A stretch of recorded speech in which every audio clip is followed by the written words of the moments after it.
오늘 우리가 창세기 50장 22절부터 좀 살펴보겠습니다. 창세기 50장 22절. 요셉이 그의 아버지의 가족과 함께 애굽에 거주하여 110세를 살며 에브라임의 자손 3대를 보았으며 므낫세의 아들 마길의 아들들도 요셉의 설하에서 양육되었더라. 요셉이 그의 형제들에게 이르되 나는 죽을 것이나 하나님이 당신들을 돌보시고 당신들을 이 땅에서 인도하여 내사 아브라함과 이삭과 야곱에게 맹세하신 땅에 이르게 하시리라 하고, 요셉이 또 이스라엘 자손에게 맹세시켜 이르기를 하나님이 반드시 당신들을 돌보시리니 당신들은 여기서 내 해골을 메고 올라가겠다 하라 하였더라. 요셉이 110세의 죽음에 그들이 그의 몸에 향자료를 넣고 애굽에서 입관하였더라. 아멘. 오늘 우리가 창세기 마지막 부분을 좀 보겠습니다. 요셉이 애굽에 팔려갈 때 요셉의 삶은 그가 기대하고 생각했던 것하고는 완전히 반대 방향으로 진행된 거예요. 몇 번 그가 꿈을 꿨잖아요. 그 꿈의 핵심이 뭡니까? 위대한 지도자가 되는 꿈이에요. 근데 그는 애굽으로 팔려가고 있어요. 그래서 애굽에 팔려간 상황이라도 그는 나름대로 하나님 앞에 충성했어요. 그 보디바 아내의 유혹을 그는 하나님의 말씀에 기초해 내가 어찌 이 큰 악을 행하여 하나님께 득죄하리까. 주변에 가족들이 있는 것도 아니고 주변에 하나님을 섬기는 것도 아니고 애굽이라는 나라 다 우상 숭배하고 이 보디발의 아내가 유혹하는 그것에 응하는 것에 대해서는 애굽이라는 나라의 도덕적 수준으로는 아무 문제가 안 되는 거예요. 근데 그의 의식 속에는 누구를 생각했다? 내가 이 큰 악을 행하여 어찌 하나님께 득죄하리까? 그래서 거절했어요. 그러면 일반적인 기대는 어떻게 돼야 되는 겁니까? 하나님의 말씀을 어기지 아니하고 그가 자신의 숭배를 유지했다면은 그것 때문에 하나님의 복을 받아야 되는 거예요. 근데 오히려 억울한 누명을 쓰고 감옥 생활을 하죠. 전개되는 요셉의 삶에 전개되는 것들은 하나님의 말씀을 순종하고 하나님께서 그에게 꿈을 주셨고 그 다음에 그가 그 혹독한 시험과 고난 가운데서 충성했던 것들이 그 당시 상황에서는 당장의 축복으로 연결되지 않았다는 거예요. 그래서 인간이 생각하는 길과 사람이 기대하는 것과 하나님의 한 인간의 인생들을 인도하는 것과는 차이가 있다는 걸 우리가 깨달을 필요가 있습니다. 결국을 보니까 그 하나하나의 과정들이 결과적으로는 하나님께서 그에게 주신 꿈을 이루는 디딤돌이었다는 거예요. 이러한 모습은 우리에게 어떤 것을 시사할까요? 우리의 삶에 있어서 어떤 사건을 만나든지 어떤 인간적인 생각에서는 불행한 경험, 불행한 사건들이 우리에게 일어난다 할지라도 그것으로 인해서 그 한 단면, 한 장면, 한 사건을 가지고 내 인생 끝났다. 이제 틀렸다. 소용없다. 하나님 제대로 믿어봐야 되는 것 하나도 없으니까 그냥 내 알아서 산다. 이렇게 한 단면, 한 사건을 가지고 결론을 내리지 말자 하는 이야기입니다. 요셉의 삶의 국면 나중에 결론의 그 왕의 총애를 인정을 받아서 총리로서 임명을 받기 전까지 그 모든 삶의 단계는 요셉의 삶에는 다 불리한 상황이었어요. 그러나 그것이 뭐라고요? 마지막 하나님께서 그에게 주신 비전을 이루는 징검다리, 디딤돌이었다는 걸 우리가 깨달으면서 하나님의 인도하시는 손길이 있을 것이다. 나는 지금 이해할 수 없어도 나는 지금 상황에 대한 것들을 깨달을 수 없어도 하나님을 신뢰하는 사람, 하나님의 주권을 인정하는 사람, 하나님께서 내 인생의 모든 것을 책임진다는 의식을 갖고 있는 사람의 인생은 현재 불리한 그것으로 인해서 결코 망하는 것이 아니다. 이것이 요셉의 삶에 있어서 우리가 생각할 수 있는 중요한 요소입니다. 사람이 계획한 대로, 사람이 생각하고 기대한 대로 인생이 다 풀리는 게 아니에요. 내 삶은 이 길로 가기를 원했는데 하나님의 큰 계획 속에서는 다른 방향으로 인도할 때가 있다는 거지. 근데 마침내 하나님은 당신의 뜻을 이루시는 겁니다. 그건 아무나 당신의 뜻을 우리에게 섭리로 가냐 하는 것이 아니고 내 삶에 전개되는 어떤 경우에도 여전히 하나님이 내 인생의 주인이고 마침내 내 삶에 하나님께 영광이 되고 나에게 유익이 되는 길로 인도할 것이라는 것을 믿는 사람의 인생에 대해서는 그 삶의 마침표가 하나님께 영광이 되고 우리의 삶에 유익이 되게 하신다 하는 것을 우리가 이 요셉의 삶의 전체적인 국면에서 깨달을 수가 있어요. 그래서 내 인생이 내 생각대로 되지 않아도 한탄하지도 말고 내가 기대하고 바라던 대로 풀리지 않아도 절망하지 말고 마침내 하나님은 당신의 영광을 드러내고 내 인생에 유익이 되게 할 것이다. 그렇게 받아들이는 것이 믿음이다. 이사야 55장 8절 우리가 잠깐 한번 보겠습니다. 우리가 많이 암송하는 말씀이요. 이사야 55장 8절. 자, 8절 9절을 한번 읽어봅시다. 이는 시작. 이는 내 생각이 너희의 생각과 다르며 내 길은 너희의 길과 다름이니라. 여호와의 말씀이니라. 이는 하늘이 땅보다 높음같이 내 길은 너희의 길보다 높으며 내 생각은 너희의 생각보다 높음이니라. 이것이 그 요셉의 삶과 연결해서 적용할 수 있는 말씀이에요. 나만 장군이 문둥병이 들어서 치료받기 위해서 이스라엘에 갔을 때에 엘리사 선지자의 처방은 뭐였습니까? 요단강에 가서 7번 씻어라. 근데 나만은 그것을 받아들이지 않아요. 그러면서 나만이 뭐라고 이야기했는가? 내 생각에는 그렇게 했어요. 내 생각에는 선지자가 아람 나라의 장군이 왔다는 이야기를 들으면은 선지자가 집에서 그 소식을 듣고는 그냥 신도 안 싣고 쫓아나와 가지고 환영하고 그 다음에 나만이 뭐냐면 내 생각에는 그가 내 상처 위에 손을 얹고 그 신에게 빌어서 치료할 것이라 생각했는데 요단강에 가서 씻어라. 그러니까 우리나라에 가면은 이 요단강보다 더 깨끗하고 맑은 물이 많이 있는데 구태여 여기까지 내가 고생하면서 그 검은 보화 싣고 와서 이렇게 할 필요가 뭐가 있냐. 자존심 상한다 그거죠. 가자 할 때 이때에 이제 지혜로운 종이 필요합니다. 지금 이 상관이 극도로 신경이 날카로운 상황에 자칫 잘못하면 목 날아갈 수 있는 상황인데도 지혜롭게 합리적으로 제안을 하잖아요. 아니 장군님께서 여기 오신 것이 뭐 때문에 왔다고?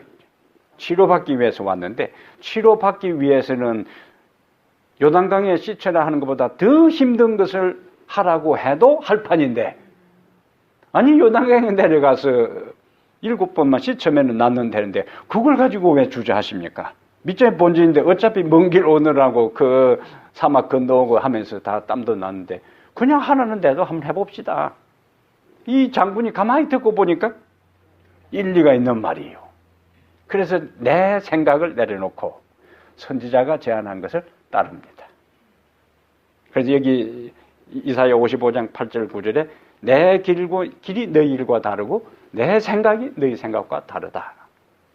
이 구절은 우리가 인생을 살아가면서 내가 생각하고 기대하던 대로 풀리지 않을 때에 항상 기억해야 할 말씀입니다. 아, 내 길과 하나님의 길이 다르고 내 생각과 하나님의 생각이 다르고 하나님의 생각은 인간의 생각보다 언제나 높다 하는 것을 생각할 때 오늘의 내 삶의 현실적인 문제를 가지고 좌절하지 아니하고 이것이 언젠가는 디딤돌이 되게 할 것이다 하는 믿음으로 내 인생을 해석할 수 있는 마음의 여유를 가질 수가 있습니다.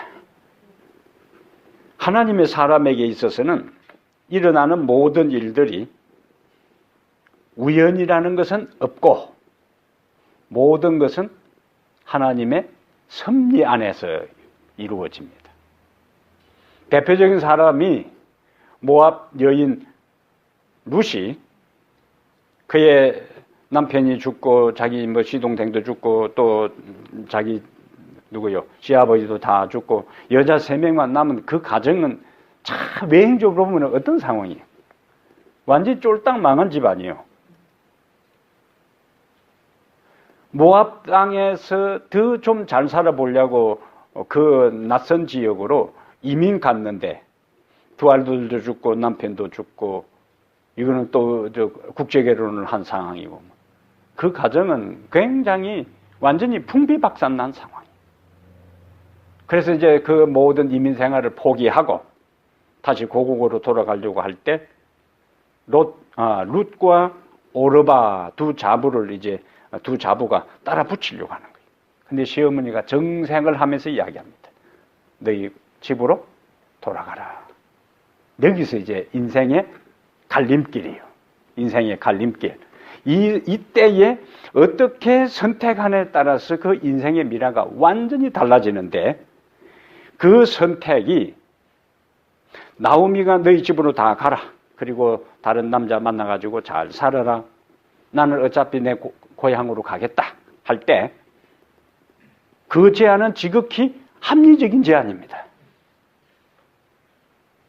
모압과 암몬 족속은 이스라엘 백성들은 사람 취급도 안 했어요. 영원히 이스라엘의 총에 들어오지 못하리라고 한 이 롯이 동굴에서 딸과 관계를 맺어서 생긴 그 후손들이기 때문에 이스라엘 백성들은 모압과 암몬 족속 아예 상대도 안 했어요. 그런데 거기서 과부 이방 여인이 이스라엘에 따라간다는 것은요, 자기 인생의 모든 것을 포기하는 거죠. 그런데 그러니까 뭐 하라고요? 너 집으로 가라.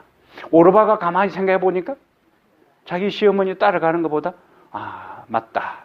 그렇구나. 그래도 우리 식구들 말 통하고 풍습 통하고 이따가 그냥 어머니 집에 살든지 남자를 만나든지 결정하고 갔어요. 근데 룻은 나로 하여금 내 집으로 돌아가라고 하지 마십시오. 어머니가 가는 곳에 나도 가고 어머니가 죽는 곳에 나도 죽고 어머니가 묻히는 곳에 나도 묻히고 어머니의 하나님이 나의 하나님이 되겠다. 그러니까 이 나오미가 가만히 보니까 그 결심이 너무 확고하기 때문에 그 며느리를 데리고 이제 가잖아요. 근데 성경에 오르바의 이야기는 그 다음에 없다. 한편의 선택은 인간적인 생각과 판단력과 분별력을 보면은 오르바가 가장 합리적이고 최선의 선택을 한 것처럼 보였고 룻의 선택은 모든 어려움을 감수해야 할 그 인생의 미래가 고생길이 훤한 그러한 선택이었는데 성경의 후반부에 전개되는 이야기는 달랐다는 이야기지요. 이게 그리스도인들이 끊임없이 우리의 삶에서 선택하고 결정할 때 내 길과 하나님의 길, 내 생각과 하나님의 생각, 그것을 무엇을 기초로 해서 내가 결단하고 선택하고 내 인생의 길을 갈 것인가에 대한 중요한 메시지라는 이야기죠.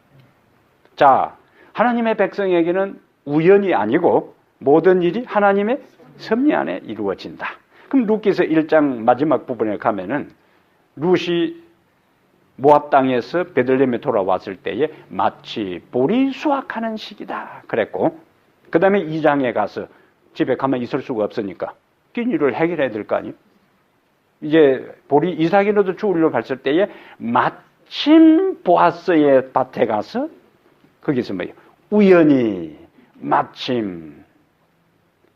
그러면서 연결되었어요. 그 다음에 이제 시어머니가 활동합니다. 이 룻기서에 전개되는 스토리는 하나님께서 일하시고 인간도 일하고,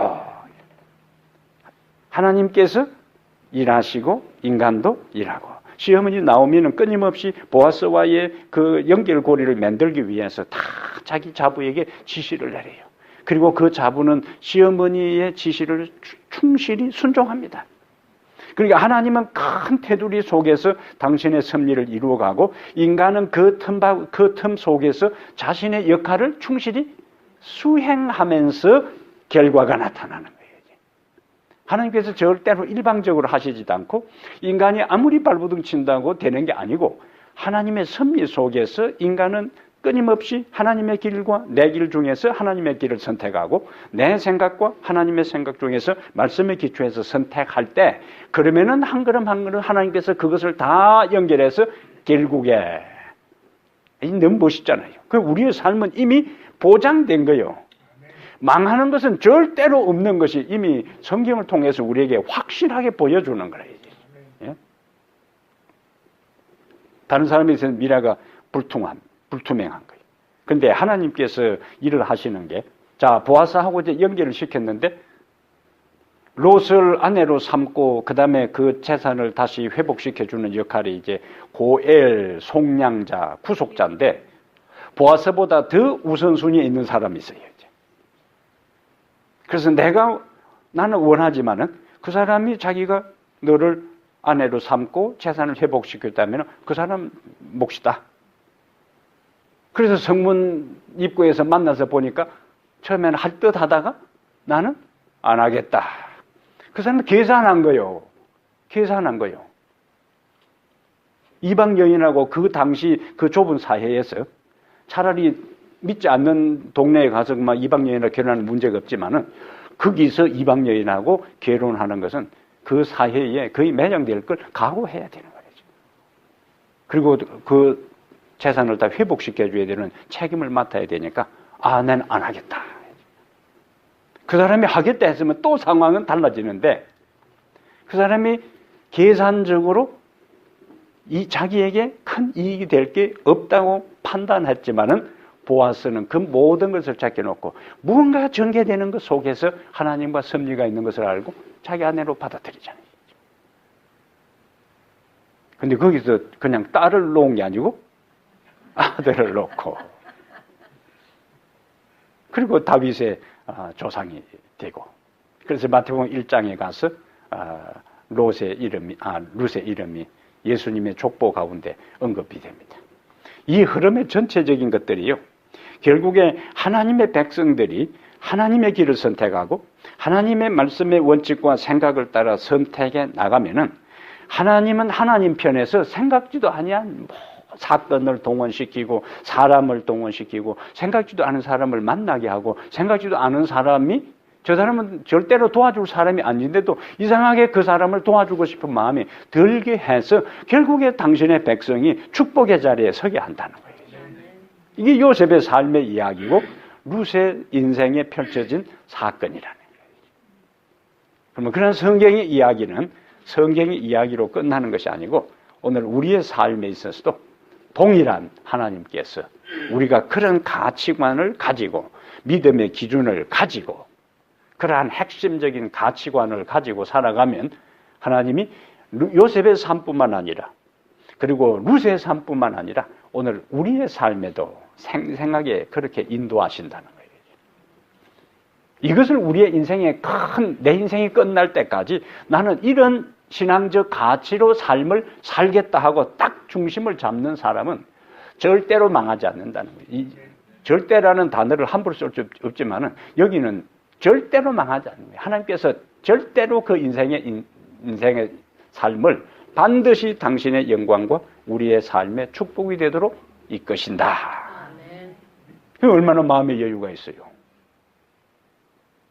신앙생활에 이것은 보통 축복이 아닙니다. 요셉의 삶에 있어서는 이런 하나님의 주권 사상이 확실했기 때문에 매 순간순간 우선은 손해볼 것처럼 보이고 우선은 욕을 얻어먹을 것처럼 보이고 우선은 망할 것처럼 보여도 하나님의 길, 하나님의 생각을 그의 인생의 기초로 삼고 살았다는 거예요. 자, 우선 다시 50장 21절 하나 보겠어요. 창세기 50장 21절에 당신들은 두려워하지 마소서. 형들이 이제 바짝 쫄아가지고 이제 두려워하지 마소서. 내가 당신들과 당신들의 자녀를 기르리다. 여기도요. 용서. 자, 요셉은 형제들을 다 뭐 했어요? 용서했어요. 근데 요셉은 형들이 자기에게 한 행위, 그 모든 잔인한 행동에 대해서 용서했을 뿐만 아니라 더 나아가는 거예요. 이게 그리스도인의 모습이에요.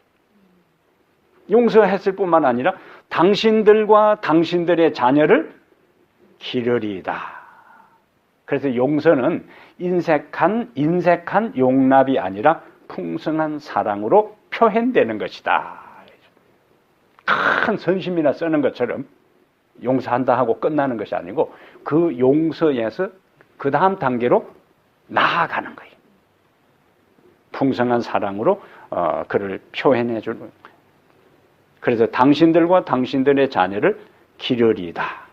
용서하는 것만으로 부족하고 사랑해야 하고 축복을 베풀어야 되고 도와야 되는 것이 성경이 말하는 진정한 용서다 하는 말씀이에요. 우리는 뭐도 힘들어요? 용서도 힘든데 진정한 그리스도인의 삶의 모습은 용서한 데서 선심성 거잖아요. 하나님, 제가 그래도 큰맘 먹고 용서했습니다. 이제 제 복 좀 주십시오. 그 차원이 아니고 요셉은 용서하고 당신들과 당신들의 자녀를 기르리다. 책임과 사랑을 표현한 것을 볼 수 있습니다. 이것은 주님의 십자가의 사랑을 경험하고 깨달은 사람만이 이렇게 할 수 있어요. 사랑을 경험한 사람만이 사랑할 수 있고 용서를 경험한 사람이 용서할 수 있습니다.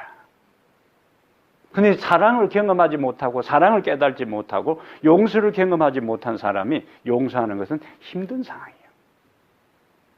학교에 제가 있을 때에 아이들이 이제 가출을 4월 달쯤 된부터 이제 가출을 시작합니다. 거의 딱 이 사이클이에요. 처음에 3월 달 입학해가지고는 이제 너도 나도 어떤 마음을 가질까요? 나도 중학교도 공부 좀 못하나 하고 중학교 때 막 살던 아이들도 고등학교 들어와서 이제 입학한 다음에 어떤 마음을 가질까요? 내가 이제 새롭게 한번 해봐야지. 이렇게 이제 가야지. 근데 막상 결심하고 해보니까 잘 안 돼. 그리고 이제 첫 중간 시험 치고 결과가 뭐 뚜렷한 게 없어. 안 되는구나. 가출하는 거죠. 가출하는데 여기에 성장기에 부모가 이 아이들에 대해서 잘못해도 용서해주고 그 다음에 그 아이를 대화하고 이해해준 아이들은 가출하고 난 다음에 빨리 돌아옵니다. 돌아와요. 근데 성장기에 조금 잘못했을 때에 부모가 그 아이를 혹독하게 다루고 그 아이를 완전히 비난하고 그 인격을 말살하는 그런 가혹한 말들을 하면서 성장한 아이들은 돌아오질 않아요. 그냥 떠납니다. 왜냐면 이제는 뭐죠? 돌아왔다가는 맞아 죽는다고 해요. 예? 우리 아버지한테 맞아 죽는다고 해요. 안 와요. 그냥 나가버려요. 그 아이는 뭘 경험하지 못했어요? 사랑을 경험하지 못하고 용납과 용서를 경험하지 못했기 때문에 자기가 성장기에 실수한 것에 대해서 자기 스스로도 자기 자신이 용납되지 않고 수용이 안 되는 거예요. 그래서 더 빗나가 버려요. 그래서 우리가 다른 사람을 용서하고 다른 사람을 이해하고 다른 사람을 사랑하는 데 있어서 먼저 우선되어야 할 것은 하나님을 통해서 예수 그리스도를 통해서 내가 먼저 용서를 경험하고 사랑을 경험하고 나같이 부족한 사람이라 할지라도 여전히 하나님께서 쉽게 나를 포기하지 않으신다는 사실을 경험하고 느낀 사람만이 다른 사람에게 진정한 용서와 사랑을 베풀 수가 있어요. 우리가 기도해야 할 제목이요. 그 사람을 용서해 달라고 기도하기 전에 하나님, 내가 먼저 주님의 진정한 용서가 무엇인지를 경험하게 해달라고 기도하는 것이 우선적입니다. 요셉은 바로 하나님 안에서 자신의 인생을 맡겼고 하나님의 사랑을 그가 경험했기 때문에, 왜? 그가 성장기에 아버지로부터 뭐요?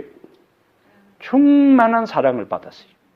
그래서 이 아동심리학자들이 아이들이 성장할 때 5살, 7살 때까지는 부모로부터 무조건 사랑을 많이 받을 때에 그 아이의 인격이, 자존감이 착실하게 기초가 놓아져서 자신의 가치, 나는 어떤 사람이라고요. 일반적으로 생각할 때는 이기적인 아이로 만들 것 같지만은 부모의 사랑을 듬뿍 받고 격려와 인정을 받고 자란 아이들은 나는 이 세상에서 뭐요? 소중한 존재다. 나는 사랑받을 수 있는 사람이라는 것이 딱 자기 스스로 인격 속에 내재되어 있기 때문에 다른 사람을 볼 때도 내가 소중한 것만큼, 내가 귀중하고 내가 사랑받는 존재인 것만큼 내 주변에 저 사람도 소중한 사람이고 사랑받을 존재라는 것이 그냥 표현되는 거예요. 표현되는 거예요. 그래서 성장기 아이들에게 듬뿍 사랑을 주는 것은 그 인생 전체의 삶에 결정적인 영향을 주는 거예요. 그래가지고 이제 결혼을 해서도요. 성장기에 가치를 인정받고 사랑받고 이해받고 용납받고 이렇게 성장한 자녀들이 가정을 가지면은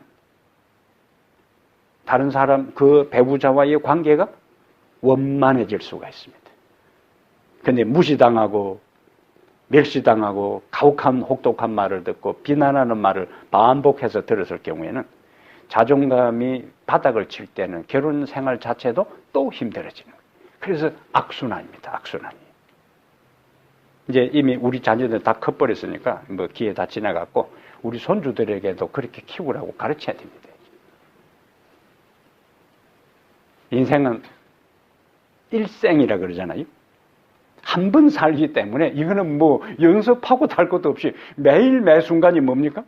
현실이고 실전이라. 자, 그래서 이 삶이 만만하지 않은 거라. 이 삶이 만만하지 않은 거야. 좀 연습을 해보고 일반 운동기계 같으면 그 똑같은 걸 연습을 딱 하고 난 다음에 본 메인 게임에 들어갈 수 있는데 인생이라는 것 자체는 하루하루가 뭐 연습 없이 실전이기 때문에 이게 만만치 않은 거예요. 이제. 그래서 요셉이 이렇게 형제들에게 너그러울 수 있었던 것이 뭔가 가만히 생각해 보니까 그가 아버지의 사랑을 듬뿍 받았기 때문에 내가 형제들에게 무시당하고 그가 종노릇을 하고 이렇게 감옥에 처박히는 생활을 해도 나는 존귀한 자고 나는 소중한 자라는 자기 스스로의 그 가치에 대한 것들이 망가지지 않은 이유가 아버지로부터 사랑을 듬뿍 받은 것이 바로 그 결정적인 영향이었다 하는 생각이 듭니다. 요셉의 인생이요.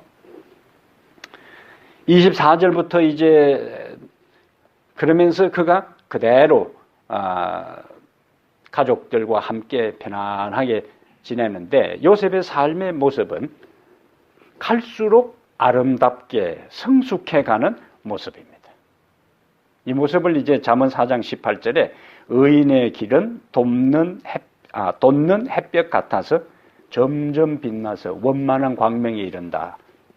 태양이 아침에 떠오를 때 그때부터 확 밝아지는 것이 아니고 그때는 서서히 어둠이 물러가고 해가 떠오르면서 점점 광명이 온 세상을 이제 채우게 되는 거예요. 그럼 의인의 길은 돋는 햇빛 같아서 점점 빛나서 원만한 광명에 이르거니와 하는 것은 의인의 삶과 악인의 삶과 하나님을 섬기는 삶과 하나님을 제대로 섬기지 않는 사람의 삶은 처음에는 뭐예요? 별 차이가 없어요. 오히려 그냥 하나님 안 믿는 사람이 더 잘 될 것을 보일 수가 있습니다. 시골에서 이제 그 운동회를 하면은 순서 중에 이제 마라톤, 4km 마라톤이 있는데 동네 형들이 이제 마라톤 나간다고 삼각 팬티를 입고는 그때 뭐 시골에 운동 바지도 없으니까 삼각 팬티 입고 나와가지고 이제 설치는 거래지. 예? 폼 잡고 뭐 이 총 쏴기 전에 먼저 한 번씩 뛰어나가고 이제 빨리 나가가지고 한번 해보겠다고 이제. 그런데 총 쏴기도 전에 몇 번 뛰나가고 돌아오고 막 이렇게 하던 그 형들 보면 나중에 없어 그냥. 폼잡고 총소리 나자마자 막 바로 쫓아나가는데 너무 이 마라톤은 페이스를 잘 조정해야 되는데 초반부에 그냥 너무 힘을 빼가지고는 나중에 헐떡헐떡 하다가 미안해가지고 저 한쪽에 있으면서 동네 저 동생들 불러다가 저 밑에 바지 가져오라 해가지고 그냥 집에 가버리는 거예요. 팬티 입고 처음에는 너도 나도 팬티 입고 오시니까 뛰도 괜찮지만은 나중에 들어올 때는 다 뭐 늦게서 혼자 팬티 입고 들어와가지고 부끄러워서 안 되니까 동생 시켜서 바지 가져오라 해가지고 그러면 집에 가버려요. 웃기잖아요. 그래도 진짜 딱 평소에 마라톤 연습을 한 사람은 뭐 총도 쏴기 전에 쫓아가도 어쨌든 딱 자기 자리를 지키고 또 선두그룹이 막 앞에 폼 잡고 뛰어가더라도 자기 페이스를 따라서 딱 가가지고 나중에 보면은 후진에 있다가 중간 그룹으로 선두 그룹을 해서 딱 결승점에 골인하는 사람들이. 여기 잠언 4장 18절의 얘기가 그거다.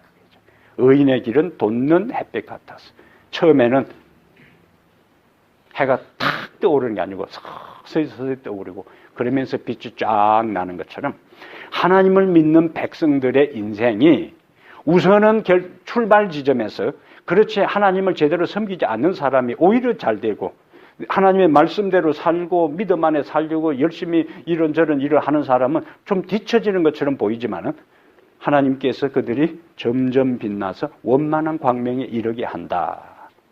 그래서 마지막이 좋아야 되는 거예요. 마지막이. 예? 결승지점에 들어오지 못하고 동생 시켜서 바지 입고 집에 가버리는 것보다 예? 착실하게 딱 달려야 중요한 게. 그러므로 현재의 내 삶과 내 주변 신앙을 제대로 하지도 않는 사람이 잘 사는 것처럼 보이고 뭐 교회 제일 봉사도 않은 사람들이 여유 있게 사는 것처럼 보여도 그것에 의해서 내 삶의 신앙적 페이스를 잃지 말라는 거예요. 내 신앙의 페이스를 그대로 자기 페이스대로 살아가야 되는 거예요. 자기 페이스대로. 다른 사람과 비교하지도 말고 비교해서 내 자신의 가치를 찾지도 말고 하나님께 저 사람 제대로 하지도 않는데 왜 저리 복을 받고 나는 제대로 하는데 왜 이렇습니까? 한탄할 것도 없고 묵묵히 내 페이스를 따라 살아가게 되면 하나님께서 우리의 인생의 꼬린 지점에서 축복으로 갚아주십니다. 이 요셉의 인생은 그가 힘드는 시절이었든지 그가 총리로서 모든 것을 할 수 있는 막강한 권세와 영화를 누릴 때였는지 간에 그때에도 동생들, 형들을 뭐요? 용서해 주잖아요. 용서 안 해주고 강압하고 그들에게 완전히 보복할 수 있는 상황에서 용서해 줄 때에 그 용서가 더 뭐예요? 더 값지고 빛나다는 얘기예요. 그럼 그만큼 요셉의 인격이 성숙했다는 겁니다. 그의 인생의 말년에. 어떤 사람은 나이가 들수록 자꾸 추해지는 사람이 있어요. 얼굴도 추해지고 그의 삶도 말도 행동도 삶도 추해지는 사람인데 나이가 들수록 그의 인생이 더 인격이 고귀한 인격의 향내가 나고 풍기는 것이 달라지는 것이 있는데 이게 그리스도의 인격이거든요. 그러므로 우리가 하나님 앞에 기도할 것은 하나님 내 인생의 마지막이 나이가 점점 들어갈수록 내 삶이 다른 사람 보기에 내 스스로 보기에 초라하거나 추해지는 대신에 하나님의 영광이 내 삶에서 풍겨나오는 그러한 인격적인 인생이 성숙한 삶이 되도록 더 너그럽고 더 여유 있고 더 다른 사람을 보살피는 이러한 그리스도를 닮아가는 삶이 되도록 기도할 필요가 있어요. 우리의 삶은 3차원적으로 움직이는데 이 세상의 구조가 다 3차원적인 거예요. 시간, 과거, 현재, 미래. 그럼 과거의 삶은 우리가 어떻게 바꿀 수가 없어요. 그 역사적 내 삶의 살아온 흔적을 바꿀 수가 없습니다. 그럼 어떻게 해야 되는가? 과거에 대해서는 내가 성경적 관점에서 바르게 해석을 해야 되는 거예요. 내 삶에 살아온 것에 대해서 뭐예요? 바꿀 수가 없는 대신에 그것을 성경적 관점에서 바르게 해석을 해야 돼요. 그럼 미래 우리가 할 수가 있어요? 어떻게? 과거는 지나간 시간이고 미래는 오지 않는 시간이에요. 그럼 미래는 어떻게 할 수가 없어요. 그럼 미래는, 과거는 내 살아온 삶에 대해서는 바르게 해석하고, 미래는 기대와 소망을 갖는데, 그 기대와 소망으로 끝나지 않고 나에게 현실적으로 경험되는 것이 언제 결정되는가? 현재 결정되는 거예요. 현재를 뭐라고 하는 거예요? 과거는 해석이고, 미래는 기대와 소망이고, 현재는 행동과 선택이다. 그러면 오늘 내가 하나님 안에서 바른 것을 선택하고 바른 생각을 하고 바르게 행동할 때, 그렇게 하루하루를 살아가는 사람은 미래가 당겨지면서 결국에 미래의 단순한 기대와 소망이 나에게 현실화된다 하는 이야기. 과거는 해석이고, 미래는 기대와 소망이고, 현재는 선택과 행동이다. 그래서 과거의 삶에 대해서 후회해봐야 소용없어요. 밤 안 자고 금식해가면서 후회해봐야 소용없다는 얘기예요.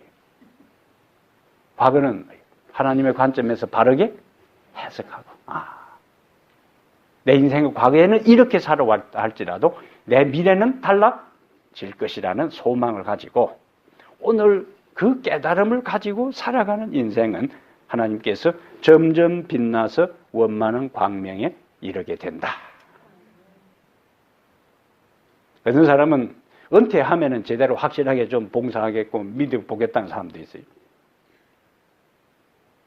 잠언 27장 1절에 내일 일을 자랑하지 말라. 하루 동안에 무슨 일이 너에게 닥칠지 모른다. 아무도 모르는 겁니다. 오늘 우리에게는 오늘만이 있습니다. 오늘 하나님 앞에 우리가 어떻게 서 있느냐가 중요한 거예요. 그래서 요셉은 그가 그 유혹을 견딜 수 있었던 것은, 그 순간 그는 그 이후에 전개될 상황은 그는 고려하지 않아요. 오늘 이 순간 이 유혹의 상황에서 내가 하나님 앞에 정직해야 되겠다. 하나님 앞에 진실해야 되겠다. 그러면은 그 한 순간을 그렇게 살면은 그 현재가 뭐가 돼요?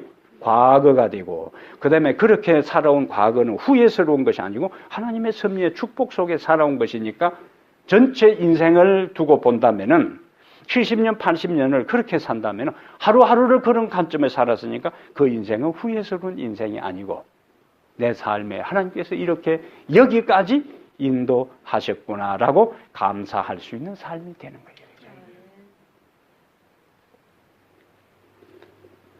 요셉의 마지막 부분을 좀 보겠어요. 24절에 요셉이 그의 형제들에게, 어쩌면 이 창세기 1장은 장엄하게 시작되는 거예요.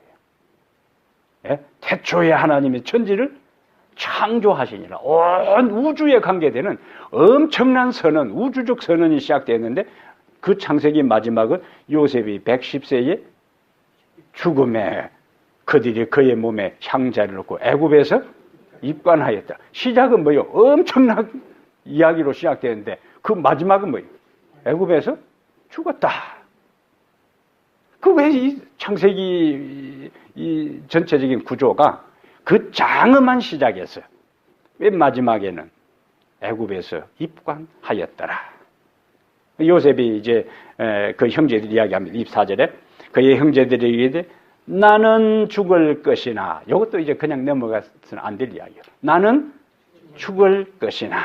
요셉은 자신의 한계와 자신의 유한한 운명을 그는 알았어요.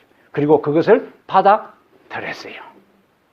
요셉이 그가 가난하고 때거리도 없이 힘들게 인생을 살았으면은 내가 이렇게 살아서 뭐 하겠노 하겠지만은, 그는 지금 최고의 영화로운 삶을 살고 있어요. 그러니까 하루라도 그런 삶을 더 살고 싶을 거예요. 그런데 그는 뭐라고 하나? 나는 죽을 것이나. 인간의 한계사항을 그는 냉정하게 인정합니다. 하나님이 당신들을 돌보시고, 그러니까 요셉은 죽지만은 즉 그 앞에는 뭐라고 했냐면은 내가 당신들과 당신들의 자녀를 기르리다 했는데 자기의 삶을 자기가 그들의 인생을 책임지고 따라가서 마지막까지 보살필 수 없는 상황에 그는 죽지만은 하나님이 당신들을 돌보시고 하는 표현은 뭐요? 나는 인생에 가는 길을 다 가지만은 하나님은 아직도 또 존재할 것이라는 걸 전제하는 거예요. 당신들을 이 땅에서 인도하여 당신들을 돌보시고 당신들을 이 땅에서 인도하여 내사 아브람과 이삭과 야곱에게 맹세하신 땅에 이르게 하시리다 하고 그러면서 25절에 당신들은 여기서 내 해골을 메고 올라가겠다 하였더라. 그러면서 이제 마지막 그가 애굽에서 입관하였더라.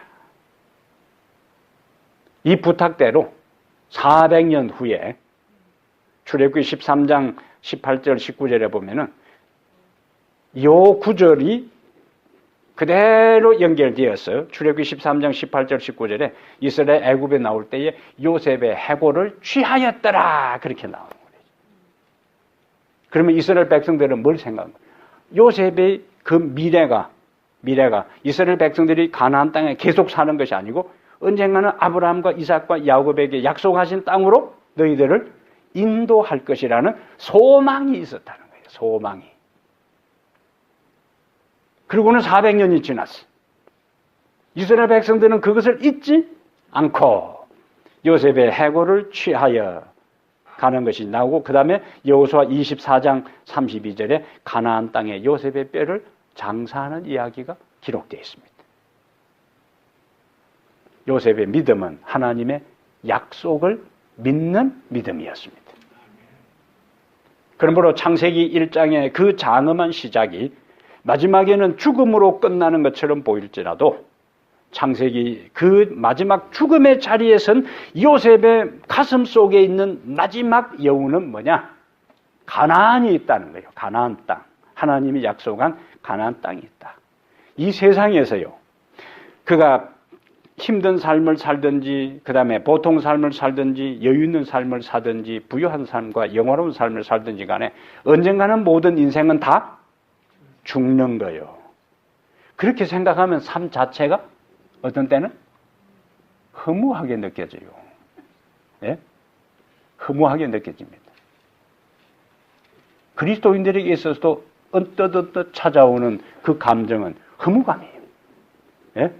목사님 저라고 항상 해피하겠어요? 어떤 때는 삶이 참 삶이 고달프고 참 인생이 허무하구나 이런 생각이 들 때가 있어요. 그러면 그러한 뭔가 그 텅 빈 것 같은 그 마음을 우리가 극복하면서 오늘의 삶에서 그것을 이겨나가는 것이 뭐냐?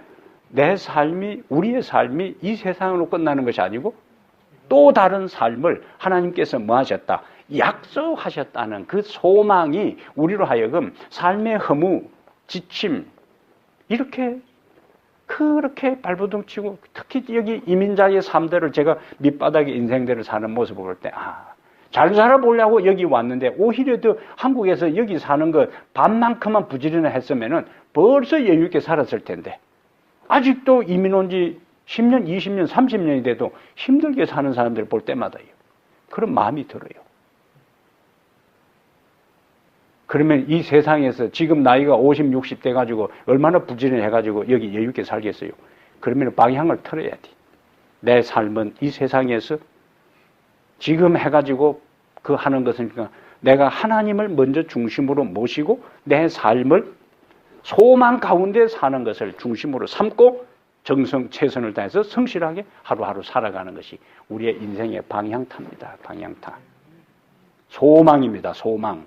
그래서 창세기 1장의 장엄한 창조가 비록 요셉이 애굽에서 입관되었다라는 죽음으로 마침표를 찍은 것처럼 보이지만은 외행적으로 죽음으로 끝났지만은 요셉의 가슴 속에는 가나안이라는 소망의 나라가, 소망의 장소가 있었기 때문에 그 모든 현실을 받아들일 수 있었다는 것.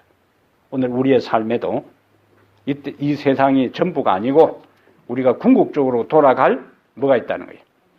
하늘 본향이 있음을 기억하고 때로는 삶의 허무와 인생의 지침과 고달픔 속에서도 하늘에 소망을 두고 그 모든 어려움을 견디고 극복하고 이기면서 이 세상의 마지막 순간까지 믿음 안에서 성실하게 살다가 하나님의 약속하신 소망의 나라에 다 이르게 되는 축복의 사람들이 되기를 바랍니다.